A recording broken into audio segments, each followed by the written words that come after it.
He is the self-made millionaire that's made it his mission to teach over 250,000 people the financial skills you should have learnt at school. Hi, my name's McIntyre, CEO of 21st Century Education and best-selling author of What I Didn't Learn at School But Wish I Had. Today's lesson audiobook, we're going to talk about a gentleman I had the privilege to meet 3 or 4 times personally now over the last several years. A gentleman named Sir Richard Branson, one of the world's leading entrepreneurs. Many people would say he is the most successful entrepreneur. Most of you would be familiar with Richard from the success of his Virgin Group. He's the only entrepreneur on the planet that's built over 8 separate billion-dollar companies in separate industries. Most people would be happy, as I say, with building at least $1 billion company, let alone 8. And the Virgin Group now comprises in excess of 300 to 400 independent companies and employs in excess of 50,000 employees.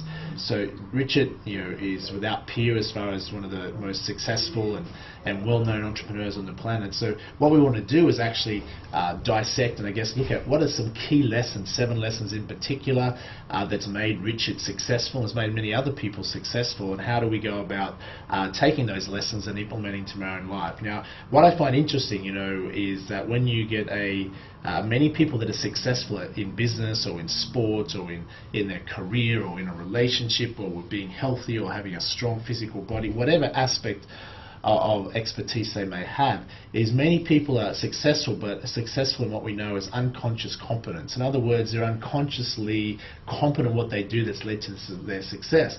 And often if you ask them how did they become successful, they would struggle and sometimes not be able to articulate and communicate the exact strategy or the exact recipe that they've used to be able to produce results that they do. And Sir Richard Branson is probably a good example of this. So Richard has unconscious competence at being a successful entrepreneur. He does particular strategies over and over again that's led to him becoming a multi-billionaire. But if you ask Richard personally, for him to be able to articulate exactly what's led to him to be successful, he often will find that difficult or is then unable to expand on it in any great degree. One, because he's not a trained educator or public speaker, he's an entrepreneur and that's not his skill set. And 2, it would require often someone else to be able to understand what he does, to be able to extract those key learning distinctions, those key strategies and concepts that's produced the results he's producing, and then be able to articulate that and communicate that in a way to a wider audience so other people then could model that level of success to some degree. Now often I would say, the shortcut to success as an educator and as someone that's in business myself that's built over a dozen different companies, has turned over tens of millions of dollars and become a self-made millionaire in my 20s. I don't share that, any of that to impress you, but impress upon you. I've also applied many strategies that's had success in my businesses that have been well beyond what I expected, and that has come from applying this shortcut to success. And that shortcut is this: simply find out someone that's successful at doing what you want to do, and then simply do the opposite of what we were taught at school. We were taught at school not to copy. Okay, I'm suggesting in the 21st century, if we want to be successful, we should copy, but we're going to call it a different word to copying. Copying has a negative connotation. The word that we're looking for is modeling. In other words, we're going to model success. The challenge is for most people is that most people are modeling failure. In other words, financially, they do what everyone else does in their peer group, or what their family taught them, or what their views at school or church, or whatever their social conditioning, or what we call social hypnosis, the thought patterns and their thinking around money and financial success, what they grew up on. And they basically just model what everyone else does. And in our Western societies, 93 to 94% of the population at retirement age of age 65 are financially struggling and not in an abundant position where they can sustain a lifestyle without working. Most of them rely on a government pension, which we know won't exist in the future, or family or friends or some support to be able to continue to even exist on a basic lifestyle. So most people in Western rich countries fail miserably financially, and as a result of that, most other people are just modeling and doing the same as everyone else but expecting a different result. And we all know the definition of insanity is exactly that. So the obvious key, and when I teach teenagers at our free youth summits around the country, is that if you want to be wealthy, who should you study? Should you study a poor person or should you study a rich person? Now teenagers obviously know the answer because it's really common sense, isn't it? If we want to be rich, we should study rich people. Why?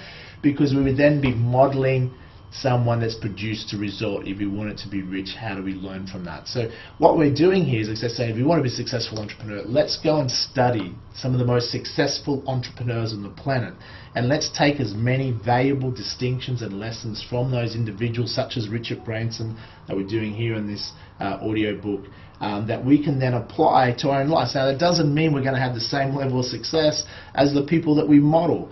But if I was to suggest this, if you only achieved 1% of the success as Richard Branson as an entrepreneur, would that be worth it? And the obvious answer is yes, because it's worth, literally millions of dollars. It's a bit like if we wanted to be a successful investor, we wanted to model, say, Warren Buffett as an investor. Warren Buffett, the second richest person on the planet, one of the most successful investors of all time in history. Of course, we model his success, and he's worth $30 billion today. We're only 1% as successful as Richard Branson. They could build a net worth of $300 million. So the key with modeling is you do not have to be as successful as the people you model. It's just you want to get enough or a little bit of it to rub off, and you can outperform your current results. So it's all about how do you go where you are now. If you're in business right now, how do you improve those results? By modeling some lessons you can learn off multi-billionaires like Richard Branson. Or if you're not in business, how you can take up those ideas to come up with an idea to get into business that's more likely to succeed. Or if you're just in a career and you work as a manager or in a company, it's always valuable to learn powerful distinctions that you can use to apply to add more value in your role. Because ultimately, here's some very simple lessons that before we go into the key lessons from Richard Branson, is the two things we must do in order to increase our wealth. And number one lesson is this: we must add value. It's critical in whatever we do, whether you're an investor, you're an entrepreneur, you're an employee, you must add value. If you're not making as much money as you want right now, then I'm going to suggest is that you are not adding enough value to your company, whether it's your company or the company you work for, or to society in some way.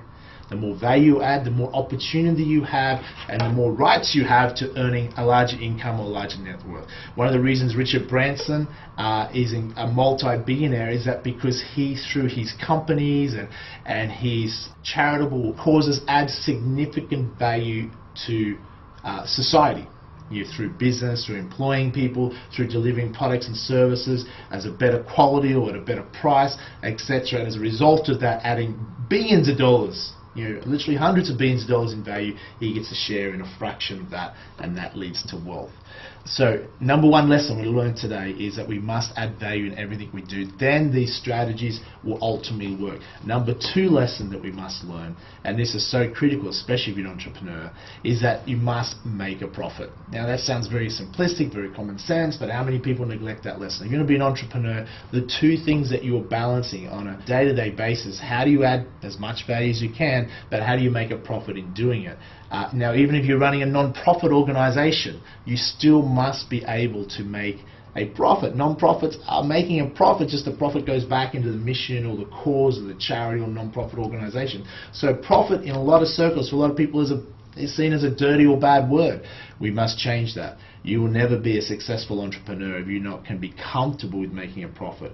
But the key is to be able to make a profit with this healthy balance of adding value. And the more value you add, the more profit you're actually entitled to. So it's these two key distinctions that are so critical as what we'd say our organizing principles. And you ask Richard Branson if he was not comfortable or not able to make his companies profitable, then as a result, his ability to add value long term would diminish. His ability now, because he's made a lot of profit, added a lot of value, has greater capacity, financial capacity, to then be more charitable, to give and put into causes that will improve the planet and focus on tackling some of those bigger problems in the world that I'm sure most people would like to partake or assist and contribute to making this planet and this world a better place. However, by getting yourself in a strong financial position makes that possible. So let's go through now and look at some of the lessons. I first met Richard Branson